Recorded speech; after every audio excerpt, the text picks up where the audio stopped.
Hi everyone, welcome to my channel Study with Himanshi. So today in this video we are going to cover the most important topic of Indian polity, which is the parliament. Now this chapter parliament is very important when it comes to the prelims exam और the mains exam, दोनों में के लिए ही ये बहुत important chapter है. हर साल इससे question ज़रूर आता है अगर आप देखोगे तो this is the most important chapter which you should not miss at any cost. And वैसे तो लक्ष्मीकांत की बुक बहुत से लोग प्रेफर नहीं करते हैं इससे notes banana, but I would personally suggest कि अगर आप नोट्स बनाना चाहते हैं तो इस चैप्टर के नोट्स ज़रूर बनाएं, बिकॉज ये काफ़ी बड़ा चैप्टर है और इस चैप्टर से डेफिनेटली क्वेश्चंस आते हैं, बी इट यूपीएससी एग्ज़ाम या आपके पीसीएस एग्ज़ाम या एसएससी एग्ज़ाम. तो ये बहुत ही इंपॉर्टेंट चैप्टर है, तो इस चैप्टर के नोट्स आपको ज़रूर बनाने चाहिए और शॉर्ट नोट्स बनाएं और इसको ताकि आप रिवाइज बहुत इजीली कर पाएँ before the exam. This is my personal suggestion and rest is up to you. If you don't want to make the notes, then it is also fine, and you can also read it through my notes because I have prepared them really. So let's start with this chapter, parliament. Now parliament से जो related articles हैं वो हैं आपके article 79 से लेके article 122. ये सारे ही आर्टिकल्स पार्लियामेंट से रिलेटेड हैं और ये आर्टिकल्स प्लेस्ड हैं पार्ट 5 जो है कॉन्स्टिट्यूशन का, उसमें ये आर्टिकल्स प्लेस्ड है. Now let's begin with the organization of parliament.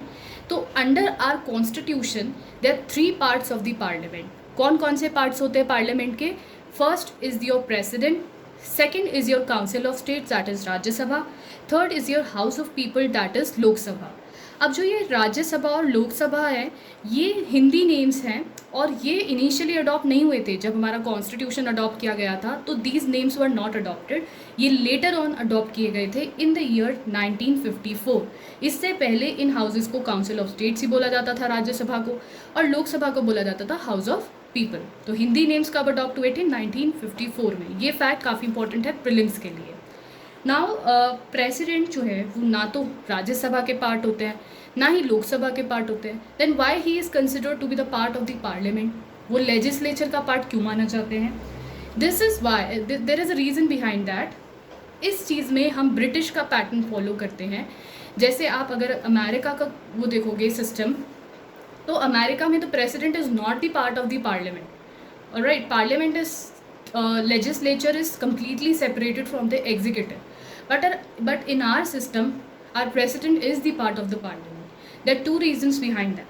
पहला है कि कोई भी बिल जब दोनों हाउसेस पास करते हैं, जब लोकसभा एक बिल को पास कर देता है और फिर राज्यसभा उस बिल को पास कर देता है, या वाइस वर्सा कि पहले राज्यसभा ने वो बिल पास किया फिर लोकसभा ने किया, तो वो बिल लॉ तब तक नहीं बन सकता है जब तक उसको फाइनल असेंट ना मिले किसकी? प्रेसिडेंट की. तो प्रेसिडेंट की फाइनल असेंट मिलने पर ही कोई भी बिल लॉ बन सकता है इन दी पार्लियामेंट. पहला रीज़न ये है कि इसलिए प्रेसिडेंट को पार्लियामेंट का पार्ट समझा जाता है. The second reason is president is also responsible for performing certain functions that are related to the parliament. जैसे president is responsible for summoning the houses to meet. He is also responsible for the prorogation of the house. Prorogation of the houses is done by the president. Now what does this mean? Prorogation क्या होता है, dissolution क्या होता है house का, ये हम आगे चैप्टर में देखेंगे काफ़ी डिटेल में. बट अभी यू शुड नो कि president is responsible for all these things. जैसे he also dissolve the Lok Sabha, he addresses both the houses, he also issues the ordinances, जो कि सब पार्लियामेंट में होता है. तो पार्लियामेंट से रिलेटेड ये सारे फंक्शंस प्रेसिडेंट परफॉर्म करते हैं, इसलिए हम उनको एक बहुत ही इंपॉर्टेंट पार्ट मानते हैं पार्लियामेंट का. ठीक है, so now let's move on. So एक बात यहाँ पे नोट करने वाली ये है जो मैंने ऑलरेडी बता दिया कि American president is not an integral part of the legislature. और अमेरिका में जो पार्लियामेंट है, जो लेजिस्लेचर है उसका नाम कांग्रेस होता है. ठीक है, हमारे यहाँ पे तो Congress is a political party, but America में जो पार्लियामेंट है उसको कांग्रेस बोलते हैं. तो अमेरिका में American president is not the part of the Congress. Remember this thing. हम यहाँ पे डिफरेंट पैटर्न फॉलो करते हैं which is based on the British pattern. Now let's start with the composition of the 2 houses of the parliament, that is Rajya Sabha and the Lok Sabha. तो राज्यसभा का जो composition है उससे रिलेटेड आर्टिकल है आर्टिकल 80 एंड लोकसभा के composition से रिलेटेड आर्टिकल है article 81. Composition से क्या मतलब है कि कितनी सीट्स हैं हाउस में, कौन कौन मेंबर्स होते हैं, कैसे रिप्रेजेंटेशन होता है, तो वो सब हम देखेंगे. सबसे पहले हम राज्यसभा का देखते हैं। तो राज्यसभा में जो मैक्सिमम स्ट्रेंथ है, जो मैक्सिमम राज्यसभा की स्ट्रेंथ हो सकती है, मैक्सिमम सीट्स एलोकेटेड है, वो है 250 सीट्स, जिनमें से 238 सीट्स जो हैं वो स्टेट्स और यूनियन टेरिटरीज़ के लिए होती हैं, और जो रिमेनिंग 12 सीट्स हैं वो नॉमिनेटेड मेंबर्स के लिए होती हैं। ये जो नॉमिनेटेड मेंबर्स होते हैं, इनको कौन नॉमिनेट करता है? By the president. So president nominates these members based on certain criterias. Also जो फोर्थ शेड्यूल है हमारे कॉन्स्टिट्यूशन का, that also deals with the allocation of seats in Rajya Sabha to the states and the union territories. This is very important कि जो fourth schedule है that is related to the allocation of seats in the Rajya Sabha. अब अगर राज्यसभा में हम देखते हैं कि कैसे स्टेट्स का रिप्रेजेंटेशन होता है, किस तरीके से यूनियन टेरिटरीज का रिप्रेजेंटेशन होता है, लेट्स सी दैट। तो राज्यसभा में जो रिप्रेजेंटेशन होता है स्टेट्स का, यहाँ पे जो राज्यसभा के में स्टेट्स का जो रिप्रेजेंटेशन होता है, वहाँ पे जो मेंबर्स होते हैं, इलेक्टेड मेंबर्स, इलेक्टेड एमएलएज कह सकते हो, स्टेट लेजिस्लेटिव असेंबलीज जो होती हैं वेरियस स्टेट्स की, ठीक है। जैसे स्टेट्स हैं, यूपी है, हरियाणा है, राजस्थान है, तो हर स्टेट की एक स्टेट लेजिस्लेटिव असेंबली होती है। तो उस स्टेट लेजिस्लेटिव असेंबली के जो इलेक्टेड मेंबर्स हैं वो इलेक्ट करते हैं स्टेट्स के मेंबर राज्यसभा के लिए, ठीक है। I hope this you are getting this point कि जो राज्यसभा के मेंबर्स होते हैं, स्टेट्स के जो रिप्रेजेंटेटिव्स होते हैं, they are elected by the elected members of the state legislative assemblies. So seats are allocated basically on the basis of population. Population के बेसिस पे हर स्टेट को सीट्स एलोकेट होती है। जैसे यूपी की पॉपुलेशन सबसे ज़्यादा है अमंग दी स्टेट, तो यूपी को राज्यसभा में सबसे ज़्यादा सीट्स मिली हुई हैं।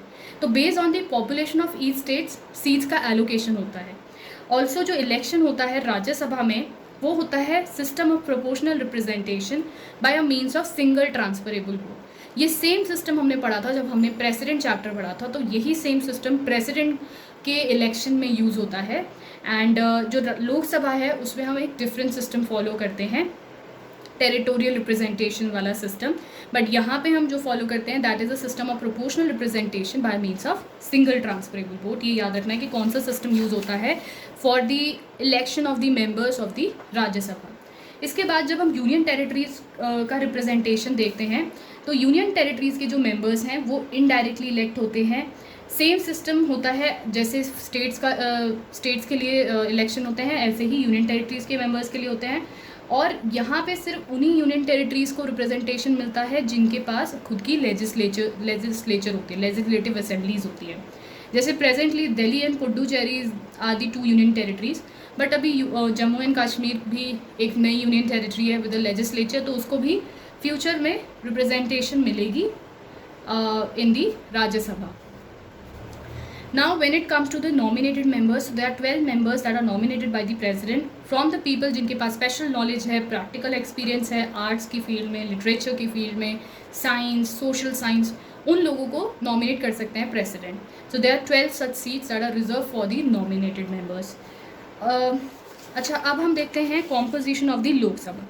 तो लोकसभा में जो मैक्सिमम स्ट्रेंथ है, जो मैक्सिमम सीट्स हो सकती हैं, वो हो सकती हैं एक टाइम पे 552, जिसमें से 530 सीट्स जो है वो एलोकेटेड होती हैं स्टेट्स को, 20 seats are allocated to the union territories and 2 seats are for the nominated members. अब यहाँ पे ये बात ध्यान रखनी है कि जो ये 2 seats nominated member, 2 Anglo Indians president के द्वारा नॉमिनेट किए जाते थे, बट ये जो सिस्टम है नॉमिनेशन का, ये अभी रिसेंटली डिसकंटिन्यू कर दिया गया। 104th कॉन्स्टिट्यूशनल अमेंडमेंट एक्ट 2019 के थ्रू ये जो प्रोविजंस था कि लोकसभा में 2 एंग्लो इंडियन मेंबर्स नॉमिनेट किए जाएंगे, ये डिसकंटिन्यू कर दिया गया है। तो अब फ्यूचर में जो भी लोकसभा का इलेक्शन होगा उसमें कोई भी नॉमिनेटेड मेंबर नहीं होगा। Now let's start with the representation of the states. तो Lok Sabha is basically known as the house of the people. तो ये यहाँ पे लोकसभा के जो मेंबर्स होते हैं वो डायरेक्टली इंडियन जो सिटीजन्स हैं वो इलेक्ट करते हैं। People of India they elect the members of the Lok Sabha directly, unlike the case of Rajya Sabha. Rajya Sabha में क्या होता है कि स्टेट के जो स्टेट लेजिस्लेटिव असेंबली के जो इलेक्टेड मेंबर्स होते हैं वो मेंबर्स इलेक्ट करते हैं राज्यसभा के लिए, बट लोकसभा में क्या होता है कि डायरेक्टली जो पीपल ऑफ इंडिया हैं वो डिफरेंट टेरिटोरियल कॉन्स्टिट्यूएंसीज बना दी जाती हैं स्टेट में, और वहाँ पे एक मेंबर उस टेरिटोरियल कॉन्स्टिट्यूएंसी को रिप्रेजेंट करता है and he is elected as the member directly to the Lok Sabha. देखो क्या होता है, सपोज दिस इज़ यूपी, ठीक है, यूपी को डिवाइड कर दिया टेरिटोरियल कॉन्स्टिट्यूएंसीज में। ऑल राइट, सो यहाँ पे भी based on the population division होता है। सो टेरिटोरियल कॉन्स्टिट्यूएंसीज हो गई। अब एक मेंबर यहाँ पे लोग जिसको भी मेजॉरिटी के साथ इलेक्ट करेंगे, वो मेंबर सीधा लोकसभा का मेंबर बन जाएगा इस कॉन्स्टिट्यूएंसी से। तो इस तरीके से सीधा डायरेक्ट इलेक्शन होते हैं जहाँ पे लोग एक पर्टिकुलर टेरिटोरियल कॉन्स्टिट्यूएंसी के मेंबर को इलेक्ट करते हैं।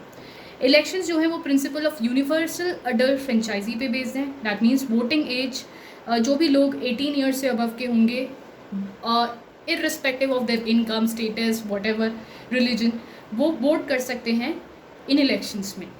पहले क्या था, वोटिंग एज 21 होती थी minimum, that was reduced to 18 years by the 61st constitutional amendment act 1988। This is also an important thing.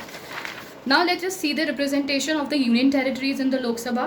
तो लोकसभा के जो यूनियन टेरिटरीज़ के जो रिप्रेजेंटेटिव्स हैं लोकसभा में, उनको डायरेक्टली इलेक्ट किया जाता है just like the states. Constitution ने एम्पावर किया है पार्लियामेंट को to prescribe the manner for choosing the representatives of union territories. तो व्हाट इज़ डन इज कि कॉन्स्टिट्यूशन ने कोई मैनर नहीं बताया कि किस तरीके से यूनियन टेरिटरीज़ के रिप्रेजेंटेटिव चूज़ किए जाएंगे लोकसभा में। ये कॉन्स्टिट्यूशन में पार्लियामेंट के ऊपर छोड़ दिया गया, और पार्लियामेंट ने इस रिस्पेक्ट में एक एक्ट लाया, that is union territories direct election to the houses of the people act 1965। ठीक है, तो इस एक्ट के बेसिस पे the elections of the representatives of the union territories is done. Nominated members पहले होते थे, अब ये एंड कर दिया गया system, not in 2020, in 2019। All right, now let us talk about the duration of the Rajya Sabha and Lok Sabha. तो राज्यसभा जो है फर्स्ट टाइम ये कॉन्स्टिट्यूट हुई थी इन द ईयर 1952। ये एक कंटिन्यूइंग चैम्बर है, ये एक परमानेंट बॉडी है जिसको आप डिसॉल्व नहीं कर सकते। ठीक है, सो राज्यसभा के 1/3 मेंबर रिटायर होते हैं हर सेकेंड ईयर में, एंड रिटायरिंग मेंबर्स जो हैं ये एलिजिबल होते हैं री इलेक्शन के लिए भी, री नॉमिनेशन के लिए भी, एनी नंबर ऑफ टाइम्स। तो कोई भी रिटायरिंग मेंबर है वो री नॉमिनेट, री इलेक्ट हो सकता है कितनी भी बार। कॉन्स्टिट्यूशन ने ये पार्लियामेंट के ऊपर छोड़ा हुआ है to decide the term of office of the members of Rajya Sabha. तो ये पॉइंट बहुत इंपॉर्टेंट है कि कॉन्स्टिट्यूशन में टर्म जो है, डेफिनेट टर्म, वो मेंशन नहीं है कहीं पे भी राज्यसभा से रिलेटेड। ये कॉन्स्टिट्यूशन में पार्लियामेंट के ऊपर छोड़ा गया कि पार्लियामेंट डिसाइड करे कि क्या टेन्योर होगा मेंबर्स का in the Rajya Sabha. And eventually through the representation of people act 1951 act, parliament ने डिसाइड किया कि जो टेन्योर होगा राज्यसभा मेंबर्स का वो होगा 6 ईयर का। 6 ईयर का टेन्योर होता है, और अगर आप लोकसभा में देखोगे तो इट इज़ 5 ईयर टर्म। तो ये डिफरेंस याद रखना है। Now when we talk about the duration of Lok Sabha, तो लोकसभा एक कंटिन्यूइंग चैम्बर नहीं है, ये हाउस कभी भी डिसॉल्व किया जा सकता है by the president on the advice of the prime minister. So this is not a continuing chamber, ये हाउस कभी भी डिसॉल्व किया जा सकता है, और ये एक परमानेंट हाउस हम इस वजह से नहीं बोलते हैं, एक परमानेंट बॉडी नहीं है। और यहाँ पे जो टेन्योर जो यूजुअली होता है कि अगर वो हाउस डिसॉल्व ना हो तो जो यूजुअली मेंबर्स का टेन्योर होता है वो होता है 5 साल का, from the date of its first meeting after general elections. तो ये टेन्योर कब से डिसाइड होता है, जब फर्स्ट मीटिंग हो जाती है जनरल इलेक्शन के बाद हाउस की। President can dissolve the Lok Sabha before completion of its term as well, but ये प्रेसिडेंट डिस्क्रिशनरी रिली नहीं कर सकते हैं। It is done on the advice of the prime minister, and this thing can not be challenge in the court also. This is also very important thing. The term can be extended also. The Lok Sabha की जो tenure है वो cartel भी किया जा सकता है by the dissolution of the house, but at the same time Lok Sabha का टेन्योर एक्सटेंड भी किया जा सकता है बाय दी वेरियस जब भी इमरजेंसी है। तो when it comes to the qualification, अगर आपको राज्यसभा और लोकसभा का मेंबर बनना है तो क्या क्वालिफिकेशन होती है। सबसे पहली चीज़ होती है कि you should be a citizen of India. दूसरी चीज़ होती है कि you should make and subscribe to the oath और the affirmation before the person that is authorize by the election commission of India. Second जो क्वालिफिकेशन है, third जो qualification है दैट इज़ कि आपकी मिनिमम एज 30 ईयर्स होनी चाहिए in order to become a member of the Rajya Sabha, और 25 years होनी चाहिए minimum age if you want to become a member of the Lok Sabha. Lok Sabha के केस में मिनिमम एज होती है 25, और राज्यसभा के केस में 30 years. There is no maximum age provided. जैसे हमने देखा था कॉन्स्टिट्यूशनल बॉडीज़, वहाँ पे मैक्सिमम एज प्रोवाइडेड होती है, बट यहाँ पे सिर्फ minimum age is provided. Also constitution में ये मैंशनड है कि जो भी अदर क्वालिफिकेशंस पार्लियामेंट प्रिस्क्राइब करते हैं वो भी लागू होंगी। तो इस बेसिस पे पार्लियामेंट ने रिप्रेजेंटेशन ऑफ पीपल एक्ट में कुछ क्वालिफिकेशंस एडिशनल मेंशन की हुई हैं, ठीक है। So now let us see some what are the basis of disqualification. Disqualify कैसे हो सकता है मेंबर एक राज्यसभा का और लोकसभा का। सो ये जो डिस्क्वालिफिकेशन की कंडीशंस हैं ये कॉन्स्टिट्यूशन में मेंशन्ड है। Article 102 is related to the disqualification of the members of the houses. सबसे पहली जो कंडीशन है that is the office of profit. अगर वो person office of profit hold करता है अंडर द यूनियन और द स्टेट गवर्नमेंट तो he will be disqualified, except there is an exception that minister or any other office is exempted by the parliament। अगर parliament ने किसी office को exam किया हुआ है इस चीज़ के अंडर कि वो ऑफिस ऑफ प्रॉफिट में नहीं काउंट होगा, then that person may be exempted, ठीक है। फिर सेकंड जो चीज़ है डिस्क्वालिफिकेशन की दैट इज़ अनसाउंड माइंड और he is declared by the court. If he is of unsound mind and he is declared so by the court, यहाँ पे court का डिक्लेरेशन ज़रूरी होता है उस मेंबर को डिस्क्वालीफाई करने के लिए इस बेसिस पे। Third condition is if he is an undischarged insolvent, मतलब वो बैंकरप्ट हो चुका है, उसका दिवाला निकल चुका है। And the fourth condition is if he is not a citizen of India या सिटीजनशिप किसी बहुत ही गलत तरीके से इलीगल वे से उसने अक्वायर की है, then he may be disqualified. Another condition is he may be disqualified under the law that is made by the parliament। तो अगैन पार्लियामेंट ने रिप्रेजेंटेशन ऑफ पीपल एक्ट 1951 में सर्टेन डिस्क्वालिफिकेशंस मेंशन की हैं जो कि एडिशनल है, जिससे कोई भी इलेक्शन ऑफेंस या करप्ट प्रैक्टिसेस अगर कोई मेंबर करता है तो he will B disqualified. If he is convicted for imprisonment of more than और इक्वल टू 2 ईयर्स, 2 साल से ज़्यादा की अगर किसी भी क्राइम के लिए इम्प्रिजनमेंट उसको हुई है तो he would be disqualified. But यहाँ पे भी एग्जाम्पशन है कि ये डिटेंशन अगर प्रिवेंटिव डिटेंशन लॉ के अंडर हुई है then he will not be disqualified. This is very important point. Another disqualification is if he fails to report his election expenses. तो यहाँ पे ध्यान देना कि ये सारी जो डिस्क्वालिफिकेशन है ये कॉन्स्टिट्यूशन में मेंशन नहीं, ये पार्लियामेंट ने लॉ के थ्रू ये डिस्क्वालिफिकेशंस लाई हैं। और ऑल्सो वो पर्सन को कहीं पे भी डिसमिस नहीं किया गया हो गवर्नमेंट से फॉर करप्शन, अगर किया हुआ होगा तो ही विल बी डिस्क्वालीफाइड। कोई पनिशमेंट सोशल क्राइम्स की नहीं मिली होनी चाहिए उस मेंबर को। तो इन सभी केसेस में डिस्क्वालिफिकेशन फाइनली होगा या नहीं होगा उसका डिसीजन कौन लेता है, president. And in this sense he should obtain the opinion of the election commission and act accordingly. This is mentioned, ठीक है, कि यहाँ पे प्रेसिडेंट का डिसीजन फाइनल होगा इन सभी केसेस में और यहाँ पे उनको ओपिनियन लेना होगा इलेक्शन कमीशन का एंड देन उस ओपिनियन के अकॉर्डिंगली ही प्रेसिडेंट को एक्ट करना होगा। Now let us talk about the disqualification on the grounds of defection. Now ये काफ़ी इंपॉर्टेंट है और यहाँ पे इस पे बेस्ड एक सेपरेट चैप्टर भी है लक्ष्मीकांत की बुक में। So this is also very important. जो हमारा 10th शेड्यूल है कॉन्स्टिट्यूशन का that is related to the anti defection law. ये एंटी डिफेक्शन लॉ ओरिजिनली हमारे कॉन्स्टिट्यूशन का पार्ट नहीं था, that was added by the 52nd constitutional amendment act 1985। ये काफ़ी इंपॉर्टेंट है। तो मेंबर्स जो हैं राज्यसभा के और लोकसभा के उनको डिस्क्वालीफाई किया जा सकता है on the ground of defection. अब क्या केसेस होते हैं डिफेक्शन के, जब भी कोई मेंबर, ठीक है, if he voluntarily gives up the membership of the political party on whose ticket he is elected to the house. Suppose एक एमपी है, वो बीजेपी के टिकट पे इलेक्शन जीता और वो मेंबर बना राज्यसभा का, ठीक है, या लोकसभा का, you can take the example of Lok Sabha. But after becoming the member and कुछ टाइम बाद उसने बीजेपी को छोड़ के कोई और पार्टी ज्वाइन कर ली, ठीक है, तो ही विल बी डिस्क्वालीफाइड क्योंकि he was elected on the ticket of the BJP, political party BJP, and if he is leaving that party and voluntarily वो उस पार्टी को छोड़ रहे हैं तो he will be disqualified under this thing. Another condition is if the member votes or abstains from voting in the house contrary to any direction that is given by his political party. तो generally political parties अपने members को एक direction देती है कि आपको इसके favour में वोट करना है और इसके अगेंस्ट में वोट करना है। तो अगर वो पर्सन जो मेंबर है वो वोट ऑपोजिट में वोट करता है, वो कॉन्ट्ररीली वो वोट करता है, पार्टी ने तो बोला था कि इस बिल के फेवर में वोट करना है एंड वो वोट कर रहा है अगेंस्ट इट अपनी ही पार्टी के बिल, तो ही विल बी डिस्क्वालीफाइड। ठीक है। फोर्थ चीज़ है कि if the independently elected member, वो कोई भी पॉलिटिकल पार्टी ज्वाइन कर लेते हैं। ठीक है। सब इंडिपेंडेंट मेंबर्स भी लोकसभा में इलेक्ट होते हैं। जो किसी भी पार्टी के टिकट पे इलेक्ट नहीं होते हैं, वो अपना इंडिपेंडेंटली लड़ते हैं इलेक्शन। और इंडिपेंडेंटली जो इलेक्टेड मेंबर्स हैं, अगर वो कोई political party after becoming the member of the house वो पॉलिटिकल पार्टी ज्वाइन कर लेते हैं, तो he will B disqualified.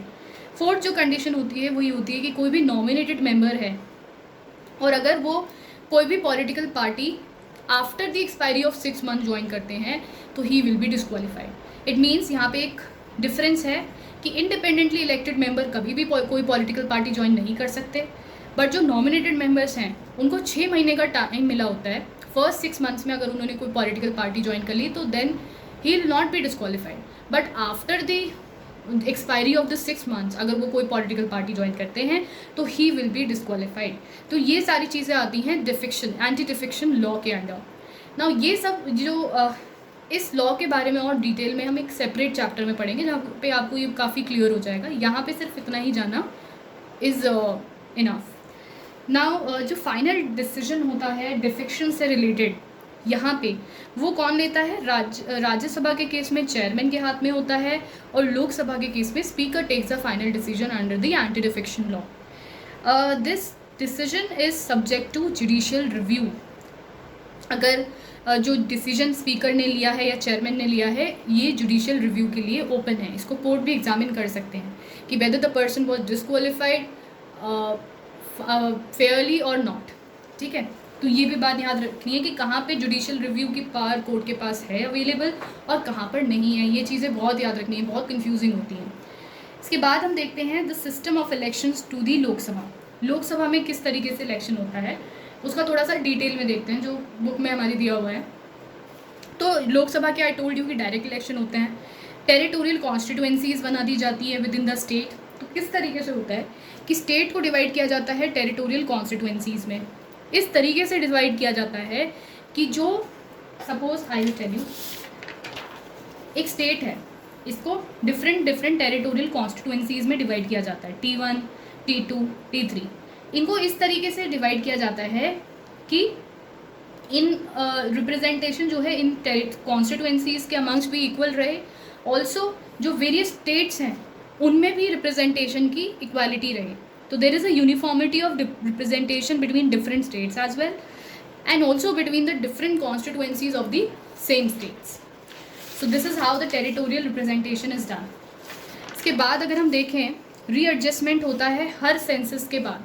Census हर 10 साल में किया जाता है और हर 10 साल के बाद, हर सेंसस के बाद सीट्स का रीएडजस्टमेंट किया जाता है लोकसभा में, क्योंकि पॉपुलेशन कीप्स ऑन चेंजिंग। तो उसके बेसिस पे एक यूनिफॉर्म रिप्रेजेंटेशन मेंटेन रहे लोकसभा में, हर स्टेट को equal representation, uniformity of representation मिले, इसके लिए सीट्स का एडजस्टमेंट किया जाता है।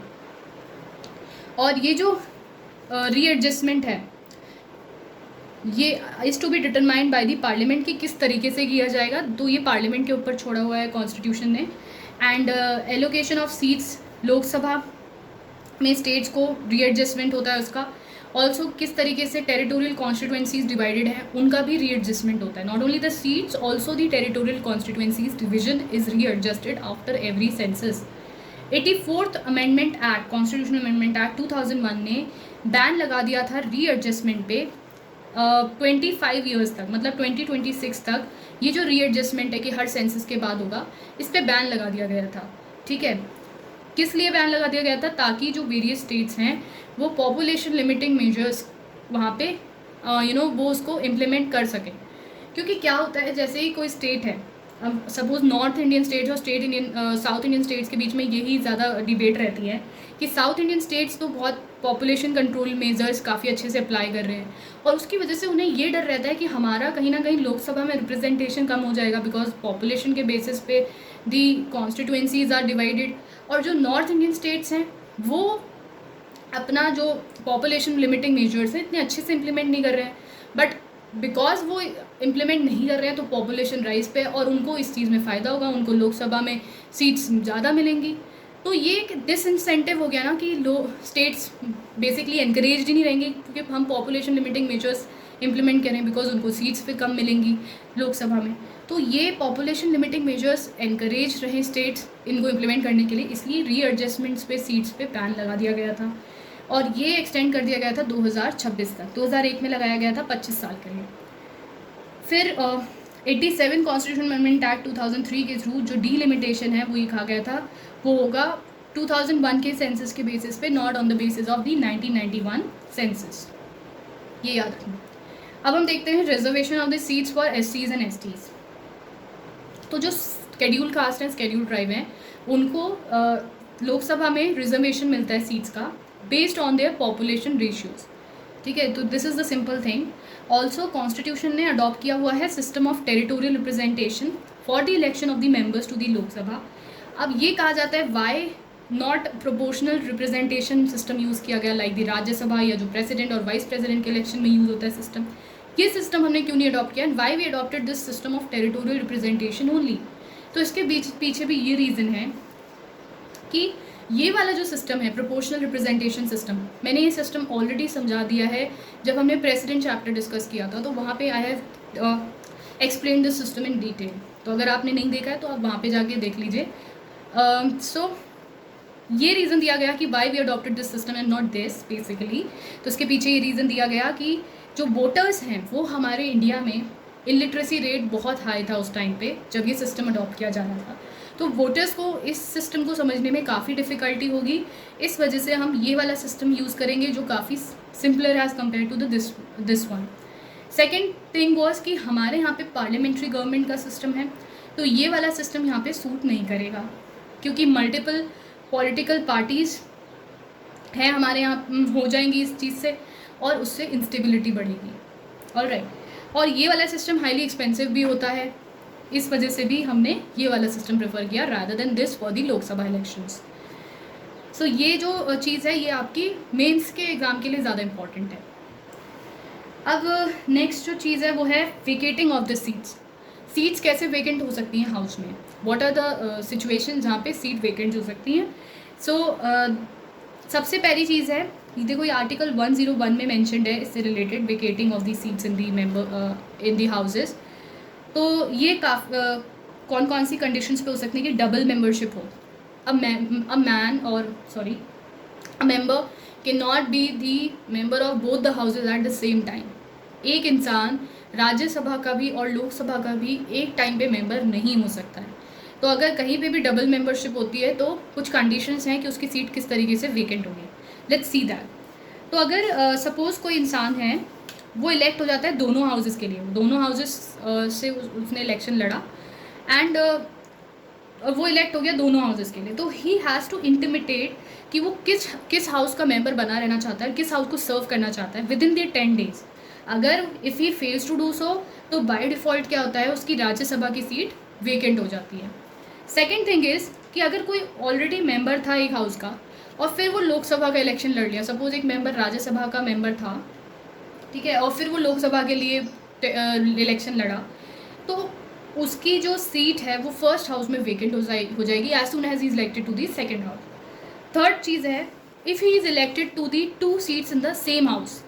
एक इंसान 2 सीट्स के लिए he for the election in the Lok Sabha, तो उसको बताना होगा कि उसको एक सीट चूज़ करनी पड़ेगी, कौन सी कॉन्स्टिट्यूएंसी की सीट वो चूज़ करना चाहता है, otherwise both the seats will become vacant. ये थोड़ी कंडीशन से बेसिक फैक्ट्स है, ये याद रखने हैं। अगर कोई MP और MLA बन जाता है सेम टाइम पे, that he is a member of parliament also and he is a member of state legislative assembly also, तो उसको रिज़ाइन करना होगा MLA की पोस्ट से विद इन 14 डेज जब वो मेंबर बन जाता है, MP बन जाता है तो, अदरवाइज उसकी जो MP की सीट है वो वेकेंट हो जाएगी। तो ये 4 कंडीशंस है जो आपको याद रखनी है।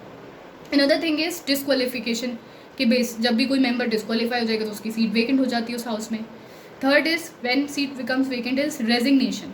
Suppose a member resign Rajya Sabha के केस में जो मेंबर्स है वो अपना रेजिग्नेशन लेटर इन रिटन देते हैं चेयरमैन को, और लोकसभा के केस में वो देते हैं स्पीकर को। और स्पीकर और चेयरमैन मे और may not accept their letter अगर उन्हें लगता है कि ये फोर्सफुल रेजिग्नेशन है तो, या किसी के दबाव में आके वो रिज़ाइन कर रहे हैं। ठीक है, तो ये चीज़ भी याद रखनी। चौथी जो कंडीशन है जिसमें सीट वेकेंट हो सकती है हाउस में वो है absence. Suppose a member is absent, तो सीट वेकेंट डिक्लेयर हो जाएगी हाउस की, उस मेंबर की, अगर कोई मेंबर मोर देन 60 डेज से एब्सेंट है कंटिन्यूटी में without permission of that house, तो उसकी सीट वेकेंट डिक्लेयर हो जाएगी। अदर केसेस आर कि अगर इलेक्शन वॉइड डिक्लेयर हो जाता है बाद में तो member may be expelled from the house. So this is the other case of vacation of the seats.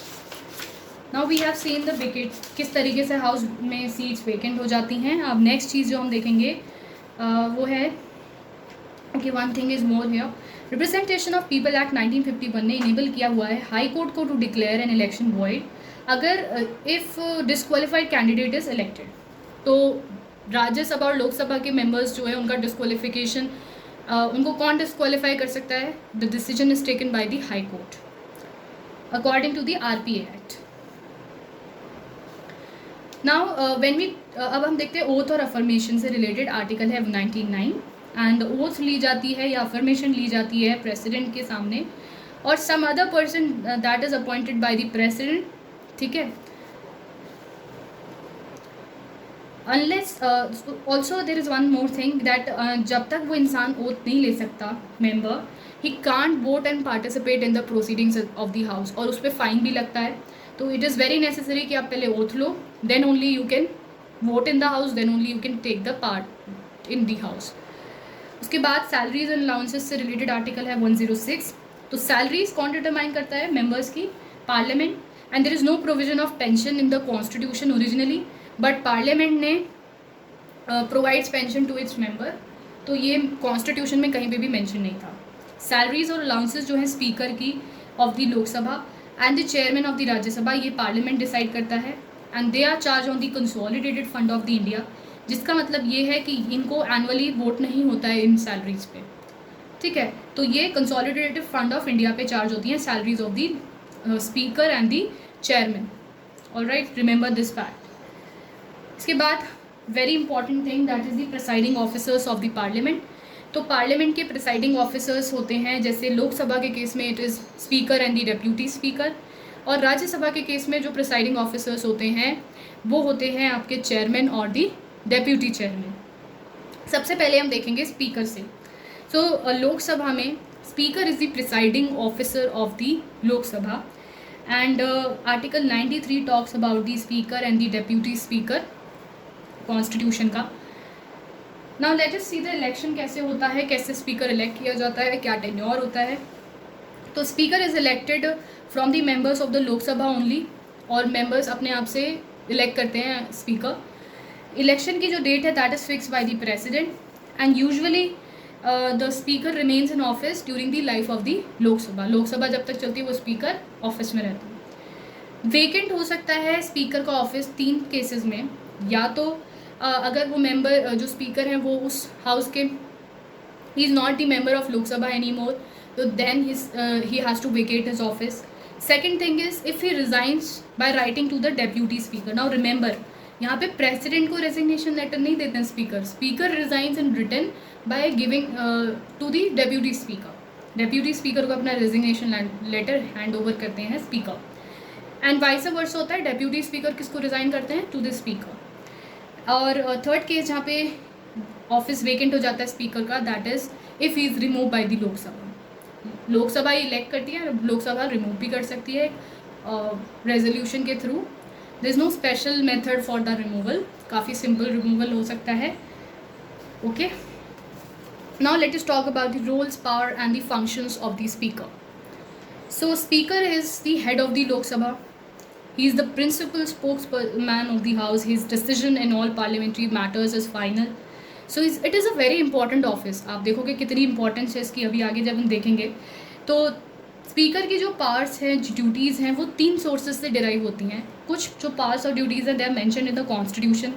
Second, जो रूल्स हैं, प्रोसीजर्स और conduct of the business of Lok Sabha, उसमें मेंशन्ड है स्पीकर की पावर्स। थर्ड है पार्लियामेंट्री कन्वेंशंस। पार्लियामेंट्री कन्वेंशंस हो गए कि कहीं पे भी ये चीज़ जो है ना ही रूल्स के अंडर आती है ना ही कॉन्स्टिट्यूशन के अंडर आती हैं, बस ये मानी जाती हैं। These things are followed. he or she is responsible for maintaining the order and the decorum of the house. He is like the class monitor, you can say. जैसे हमारे क्लास में मॉनिटर होते थे, इसी तरीके से स्पीकर का role होता है कि एक ऑर्डर, एक डेकोरम हाउस का मेंटेन रहे. He is responsible for that and doesn't vote in the first instance. जब भी कोई member, although is a member of Lok Sabha speaker, but जब भी कोई वोटिंग होती है तो स्पीकर फर्स्ट इंस्टेंस में, जब बाकी मेंबर्स वोट कर रहे होते हैं, वोट नहीं करते हैं. स्पीकर एट दी एंड अगर टाई हो जाता है तो अपनी कास्टिंग वोट एक्सरसाइज कर सकते हैं, but in the first case speaker doesn't vote. Remember this thing. Only if there is a tie, ठीक है, तभी स्पीकर कास्टिंग वोट एक्सरसाइज कर सकते हैं. He presides over a joint sitting of the two houses of the parliament also which is summoned by the president. Now suppose कोई bill है, उस पर डेडलॉक हो गया, वो पास नहीं हो रहा है, दोनों हाउसेज में वो ऐसे ही पड़ा हुआ है, ठीक है, तो प्रेसिडेंट जो है वो दोनों हाउसेज को समन कर सकते हैं that you have to meet, there will be a joint sitting and this can be done only by the president. तो प्रेसिडेंट दोनों हाउसेज को समन करते हैं टू मीट, तो there will be a joint sitting. तो जब भी दोनों हाउसेज की जॉइंट सिटिंग होती है तो उसको कौन हेड करता है? Speaker, not the chairman. Remember this thing. Chairman उस सिटिंग को हेड नहीं कर सकते हैं. It is presided over by the speaker. Very, very important thing. And this is mainly done to settle a deadlock between the two houses on a bill. Also, speaker is responsible for adjourning the house or suspending the meeting whenever there is a absence of quorum. Quorum क्या होता है कि एक minimum strength of the house should be there ताकि उस house में जो business है वो प्रोसीड कर सके. तो एक मिनिमम वो होना चाहिए. ऐसा नहीं है कि भाई 2 मेंबर्स ने बिल पास कर दिया. So there should be a minimum strength of the house that is required for in order for the working of the house. ठीक है, तो वो क्वारम कितना होता है? 1/10 of the total strength of the house. तो मिनिमम इतने लोग प्रेजेंट होने चाहिए ताकि हाउस की जो प्रोसीडिंग्स है वो स्टार्ट हो सके.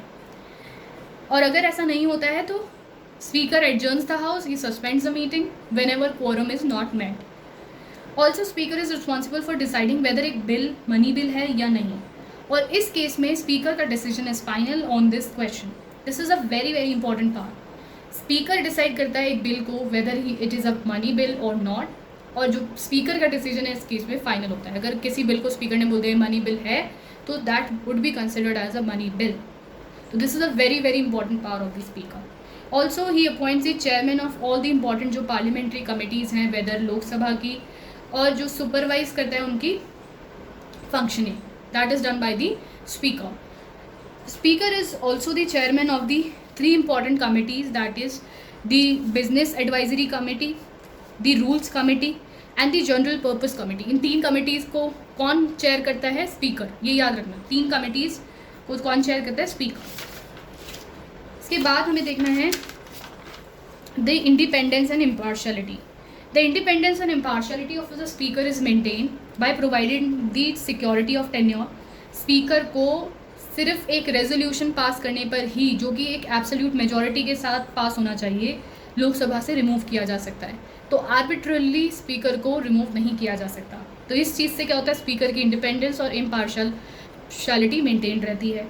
His work and conduct can't be discuss and criticize in the Lok Sabha except एक on a substantive motion. Now let us talk about the Deputy Speaker of the Lok Sabha.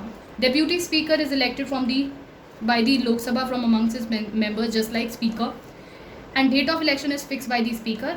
Speaker की date of election is fixed by the President. यहाँ पे seat कब vacant होती है? 3 cases में.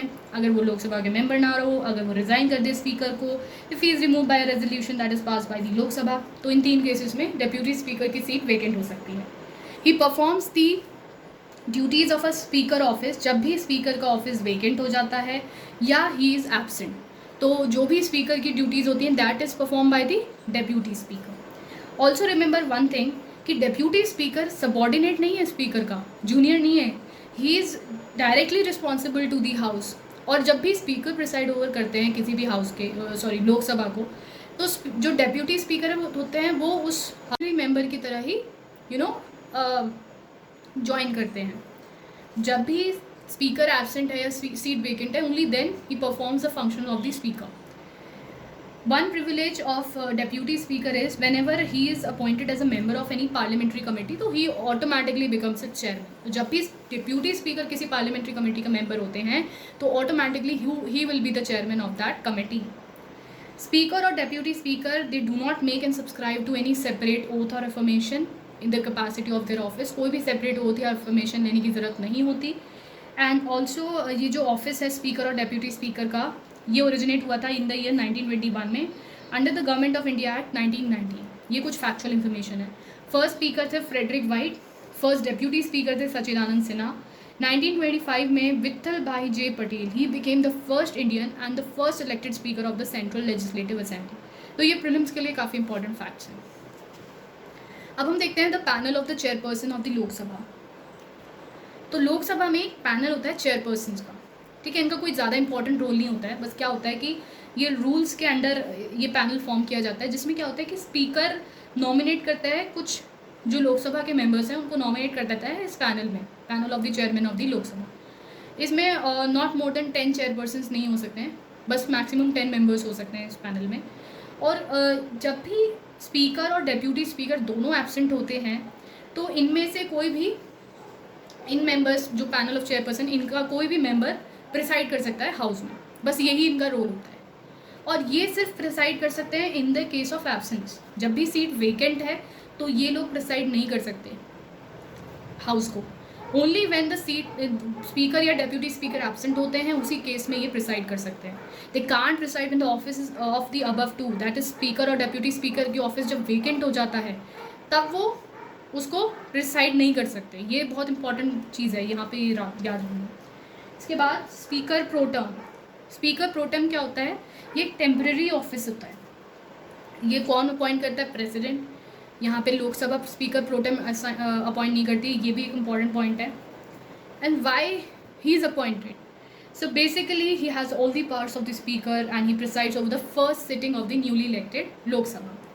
अब जो न्यूली इलेक्टेड लोकसभा होती है तो उसकी जो फर्स्ट मीटिंग होती है, तो उसके मीटिंग कंडक्ट कराने के लिए, ठीक है, उसमें जो जब तक इलेक्शन नहीं होता है किसी भी स्पीकर का, तो स्पीकर प्रोटम अपॉइंट कर दिया जाता है प्रेसिडेंट के द्वारा.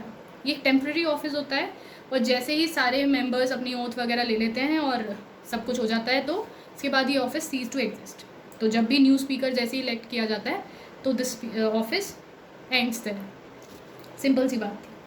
इसके बाद आता है चेयरपर्सन ऑफ द राज्यसभा. तो article 89 talks about the chairperson and the deputy chairperson of the Rajya Sabha. तो vice president of India, he is the ex officio chairman of the Rajya Sabha. Rajya Sabha के चेयरमैन कौन होता है? Vice president of India. And vice president of India, यहाँ पे ये बात याद रखनी है, जो चेयरमैन है राज्यसभा का, vice president, he is not the member of the house, he is not the member of the Rajya Sabha. जैसे speaker is the member of the Lok Sabha, but the chairman of Rajya Sabha is not the member of Rajya Sabha. Another important thing is that he can be removed from his office only if he is removed from the office of the vice president. जब भी vice president के office से he is removed, only then he can be removed as the chairman of the Rajya Sabha. ठीक है, ये बात याद रखनी है. He is not the member of the Rajya Sabha. He can't vote in the first instance, but he can vote in case there is a equality of the vote, just like हमने speaker के case में देखा था. Unlike speaker, he can't vote in the first instance when a resolution for his removal is under consideration. अब देखो क्या होता है, जब भी स्पीकर को या चेयरमैन को रिमूव करने का रेजोल्यूशन चल रहा होता है कंसिडरेशन में, तो इनके बीच में एक डिफरेंस है. अब speaker, since he is a member of Lok Sabha, तो जब भी उनके स्पीकर के रिमूवल का रेजोल्यूशन चल रहा होता है तो he acts like a ordinary member of the Lok Sabha, और वो अपने रिमूवल मोशन में वोट करते हैं फर्स्ट इंस्टेंस में. ठीक है, क्योंकि उस टाइम पे वो उनका रिमूवल मोशन कंसिडरेशन में, तो he doesn't proceed over the meetings. But जो चेयरमैन के केस में, जब भी उनके रिमूवल का मोशन कंसिडरेशन में होता है तो ही can't vote in the first instance also because he is not the member of Rajya Sabha. तो ये दो जो बेसिक डिफरेंस है राज्यसभा के चेयरमैन और स्पीकर ऑफ द लोकसभा, जब भी इनका रिमूवल मोशन कंसिडरेशन में होता है. Alright, Now let's see the deputy chairman of Rajya Sabha. तो deputy chairman राज्य सभा का from amongst his member elect होता है, unlike the chairman, and he vacates his office whenever there are three conditions. He ceases to be a member of Rajya Sabha, he resigns to the chairman, or he is removed by a resolution. So these are the three cases whenever when the seat of the deputy chairman of Rajya Sabha becomes vacant. He also performs the duties of the chairman office when it is vacant or absent. तो जब भी vice president और you can say the chairman of the Rajya Sabha he is absent या seat vacant है तो कौन duties perform करता है? Deputy chairman. जैसे हमने लोकसभा के केस में पढ़ा था वही रोल होता है पैनल ऑफ वाइस चेयरपर्सन का इन द केस ऑफ राज्यसभा। यहाँ पे इनको बोलते हैं panel of vice chairperson, Lok Sabha में इनको कहते हैं पैनल ऑफ चेयरपर्सन। तो इनका सेम रोल है जो हमने लोकसभा में देखा था कि जब भी चेयरमैन या डेप्यूटी चेयरमैन एब्सेंट होंगे तो इनका कोई भी एक मेंबर ही can act as a chairman. तो ये under the rules of Rajya Sabha mentioned है, कहीं पे भी कॉन्स्टिट्यूशन में मेंशन नहीं है ये जो पोस्ट है, and they are nominated by the chairman of the Rajya Sabha और सेम रोल है just like the panel of the chairperson in the case of Lok Sabha. अब हमें देखना है secretariat of parliament. Each house of the parliament, Lok Sabha हो राज्यसभा हो, उनका अपना एक सेपरेट सेक्रेटेरियल स्टाफ होता है और ये कुछ जो मेंबर्स होते हैं स्टाफ के कॉमन भी हो सकते हैं, राज्यसभा के भी मेंबर्स हो सकते हैं और लोकसभा के भी। इनकी जो रिक्रूटमेंट और सर्विस कंडीशन है वो कौन रेगुलेट करता है? पार्लियामेंट। सेक्रेटेरिएट को हेड करता है सेक्रेटरी जनरल जो कि अपॉइंट किया जाता है by the presiding officer of the house, that means speaker in the case of Lok Sabha and chairman in the case of Rajya Sabha. तो ये अपॉइंट करते हैं secretary general of the secretariat of the house. The next is your leaders in the parliament. तो parliament में जो राज्यसभा है लोकसभा है उनके हाउस के लीडर्स होते हैं, ठीक है। ऐसे ही लीडर ऑफ ऑपोजिशन भी होता है, तो इनके बारे में देखना है। नाउ अगर लोकसभा जो प्राइम मिनिस्टर है, ठीक है, अगर he is a member of the Lok Sabha तो he becomes the leader of the house, he is called as a leader of the house under the rules of Lok Sabha, ठीक है। ये रूल्स में मेंशन है, कॉन्स्टिट्यूशन में ये पोस्ट मेंशन नहीं है। तो leader of the house prime minister कहलाते हैं अगर वो लोकसभा के मेंबर हैं। अगर prime minister is not a member of Lok Sabha, he is a member of Rajya Sabha for instance, तो जो भी मिनिस्टर लोकसभा का मेंबर है उसको प्राइम मिनिस्टर नॉमिनेट कर देते हैं as a leader of the house, ठीक है। Leader of the house in Rajya Sabha, अगर पीएम लोकसभा के मेंबर हैं और राज्यसभा के मेंबर नहीं है तो he appoints the leader of the house of the Rajya Sabha, ठीक है। तो जहाँ पे भी प्राइम मिनिस्टर जिस हाउस के मेंबर होंगे उस हाउस के तो leader of the house prime minister ही कहलाएंगे, और जो दूसरा हाउस बचता है उसके लिए जो लीडर ऑफ द हाउस है वो कौन अपॉइंट करता है? Prime minister. इसके बाद एक और पोस्ट होती है leader of the opposition. Leader of the opposition each house, दोनों हाउसेज में होते हैं, ठीक है। जो भी ऑपोजिशन में जो लार्जेस्ट ऑपोजिशन पार्टी होती है उसके लीडर को लीडर ऑफ द ऑपोजिशन की पोस्ट दी जाती है। अब जो ये लार्जेस्ट ऑपोजिशन पार्टी है इसके not less than 1/3 1/10 total seats of the house जो है उस हाउस की नॉट लेस देन 1/10 सीट्स होनी चाहिए। He will be considered as the leader of the opposition in that house, ठीक है। जैसे फॉर एग्जांपल आप देखो लोकसभा के केस में मैक्सिमम स्ट्रेंथ है हाउस की 250 मेंबर्स, ठीक है। तो in order to become a leader of opposition, तो कोई भी पार्टी है, सपोज कांग्रेस ले लो, ये ऑपोजिशन पार्टी है लार्जेस्ट, तो इसकी 1/10 ऑफ द 250, ठीक है। 1/10 से 250 निकालोगे तो 25 सीट से ज़्यादा सीट्स होनी चाहिए इस पार्टी की, then only it will be considered as the largest opposition party, और इसके जो लीडर होगा वो लीडर ऑफ द ऑपोजिशन कहलाएगा। अब ये जो पोस्ट है लीडर ऑफ द ऑपोजिशन, इसको स्टैच्यूटरी स्टेटस दिया गया था 1977 में, ठीक है। ये भी इंपॉर्टेंट चीज़ है। बिफोर दैट इट वॉज एक नॉर्मल पोस्ट थी, ये कोई ऐसी रिकग्निशन नहीं थी। सैलरी अलाउंसेज और अदर फैसिलिटीज़ जो होती हैं लीडर ऑफ ऑपोजिशन की वो कैबिनेट मिनिस्टर के बराबर होती हैं। This is very important thing. And 1969 में ऑफिशियली रिकग्नाइज फर्स्ट टाइम ये वाली post, officially leader of opposition post recognise की गई थी, और इसको स्टैच्यूटरी स्टेटस कब मिला था? 1977। Now the last topic for today is the whips. जो ये ऑफिस ऑफ विप होता है ये बेसिकली हर पॉलिटिकल पार्टी विप्स अपॉइंट करती है जो कि एक असिस्टेंट फ्लोर लीडर का काम करते हैं। तो every political party has their own chips in the parliament, और ये जो विप्स का ऑफिस है ये कहीं पे भी मेंशन नहीं है, ना ही कॉन्स्टिट्यूशन में, ना ही रूल्स ऑफ द हाउस में, ना ही पार्लियामेंट्री स्टैट्यूट में। They are based on the conventions of the parliamentary government. तो ये असिस्टेंट फ्लोर लीडर का काम करते हैं, और these members are suppose to, जो मेंबर्स होते हैं वेरियस पॉलिटिकल पार्टी के, वो इनकी डायरेक्शंस को फॉलो करते हैं, जो भी डायरेक्शन विप देते हैं उनको फॉलो करते हैं। अदरवाइज डिसिप्लिनरी एक्शन लिया जा सकता है। जैसे विप बेसिकली जो पार्टी का जो मेजर डिसीजन है वो सभी मेंबर्स को कम्युनिकेट करते हैं कि भाई वोट होने वाली है बिल पे, तो आपको इसके फेवर में वोट करना है सबको। डायरेक्शन कौन देता है? विप। तो उसके accordingly member has to act. Also whip are responsible कि मेंबर्स की जब भी कोई बिल पे, बहुत ही इंपॉर्टेंट बिल पे वोटिंग होने वाली है, तो मेंबर्स की प्रेजेंस को इंश्योर करने के लिए भी विप्स रिस्पॉन्सिबल होते हैं। तो हर पॉलिटिकल पार्टी का विप होता है, असिस्टेंट फ्लोर लीडर होता है, जो भी पार्टी के डिसीजंस होते हैं वो ये मेंबर्स तक कम्युनिकेट करते हैं। ये सिंपल इनका काम होता है। बस ये याद रखना है, जो मेजर इंपॉर्टेंट थिंग है कि कहीं पे भी मेंशन नहीं है ऑफिस, ना ही रूल्स में, ना ही कॉन्स्टिट्यूशन में, ना ही पार्लियामेंट्री स्टैट्यूट में। So that was all for this part. Next part में हम डिस्कस करेंगे the sessions of the parliament से, and we'll complete this chapter in the next part itself. अगर आपको ये वीडियो अच्छा लगा हो तो please consider subscribing to my channel अगर आपने अभी तक नहीं किया है, and also share this video with others जिनके लिए ये यूज़फुल हो। Thank you.